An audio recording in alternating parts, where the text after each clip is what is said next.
What exactly are the Necromorphs? To a first-time observer, they would look like a bunch of angry space zombies, and to a certain extent they'd be right.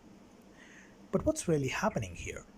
What's going on under the hood that makes a necromorph so different from, say, a zombie or a mutant or anything else in modern horror? What makes these creatures so terrifying that they haunt your dreams long after you've survived an encounter with them? To answer this, we need to go back to the basics. Before Dead Space came along, your typical sci-fi horror mostly consisted of zombies and mutants mindlessly hunting humans for food or trying to convert them into more of the same. A zombie, for the most part, is a reanimated corpse that acts solely on its most basic need, the need for food. And for one reason or another, its favorite food always seems to be human flesh. It has no other motivation than to simply kill any human being it comes across and eat them. Zombies have no emotions, they don't feel pain, and will continue to lunge, limp, and crawl their way to their next victim, completely oblivious to the fact that they are in fact just a moving corpse. The surest way to kill a zombie is to destroy the only living component it has, its diseased brain.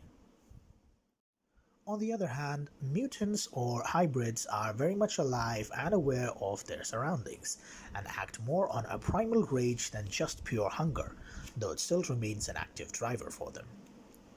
Also, they're more varied and complex than zombies and can range from mildly annoying critters to extremely dangerous monstrosities. And when it comes to horror, the reason these concepts work so well is because of the way these creatures operate, without any fear or remorse, and the necromorphs in Dead Space pretty much do the same thing. So what is it that makes the necromorphs stand out? What makes them unique? Well, there's two key aspects of the necromorphs that not only make them unique, but also extremely unsettling, and is part of the reason why Dead Space was so successful as a horror game.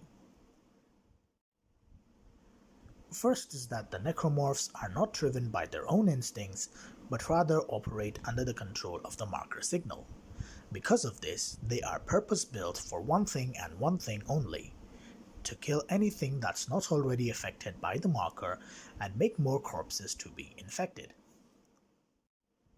As a result of this alien influence, each of the affected human beings can be altered in different ways to suit specific purposes.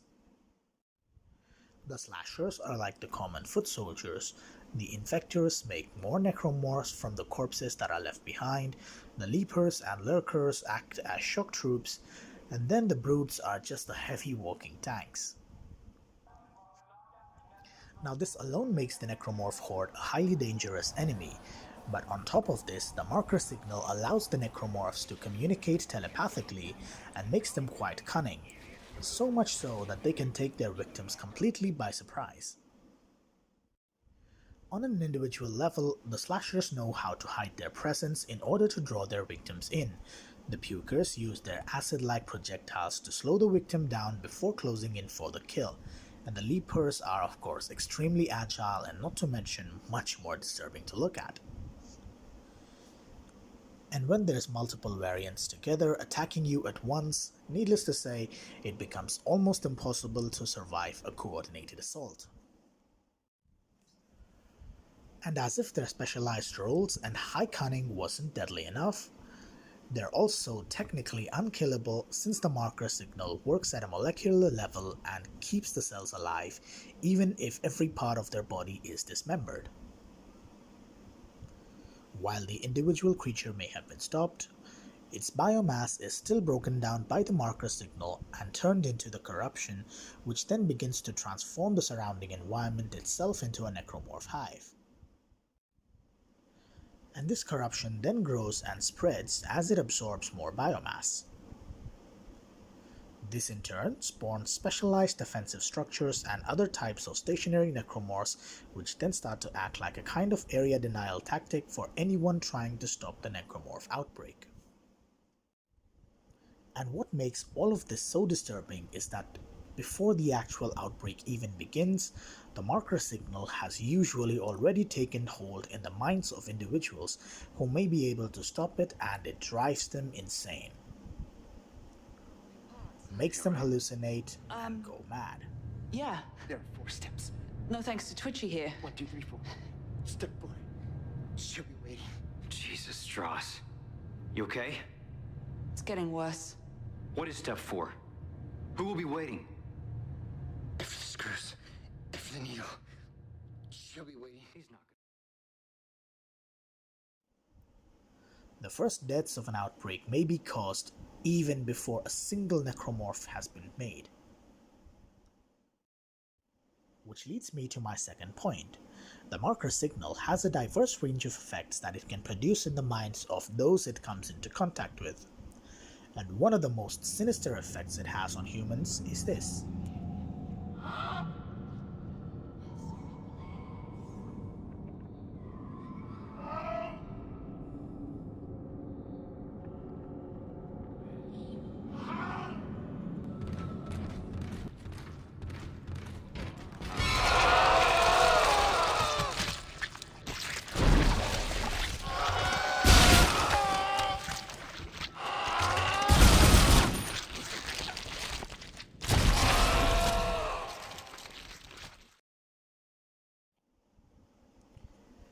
When you look closely at the Guardian's movements, it becomes clear that the person who met this unfortunate fate is still somewhat alive in there, despite missing most of its body parts. This in itself is nothing surprising, given that the marker is keeping him alive, but when you listen to the sound he makes, the sounds of a fully formed Guardian, it almost sounds as if this person still retains an awareness of himself even after having been turned into this horrid monstrosity. Moreover, it also appears that this person actually feels the physical pain that the transformation has caused. And when you take this a bit further and observe all the other types of necromorphs, you start to notice a common trait. For all the grisly ways in which the infection twists and reshapes the bodies of its victims, the one part of their body that seems the least affected by this transformation is their head. Of course, there are exceptions to this, such as the exploders, but one of the most common traits in all necromorphs is that the head, and most importantly the brain, is the most preserved organ, and the marker keeps it that way for as long as it can. And the implications are bone-chilling. What if all the necromorphs have some degree of their former human personalities intact within their twisted remains? What if they still recognize each other and their victims as people, but they simply no longer have any control over their own body? That has been taken away from them. If this is true, then not only would they be living through the constant horror of having no control over their own bodies, but would also be suffering the unbearable pain of their bodies constantly being twisted and gnarled by the marker signal. But it gets worse than that. In addition to the physical torture of having your body turned into this hideous thing, and the psychological horrors that the marker puts them in, if they do indeed have some part of their human mind intact, then they would also be aware of just how absolutely hopeless their situation is, that the survivors from your own race will try to tear you down limb from limb, and there's no help coming from anywhere. Imagine if you were unfortunate enough to share this terrible fate.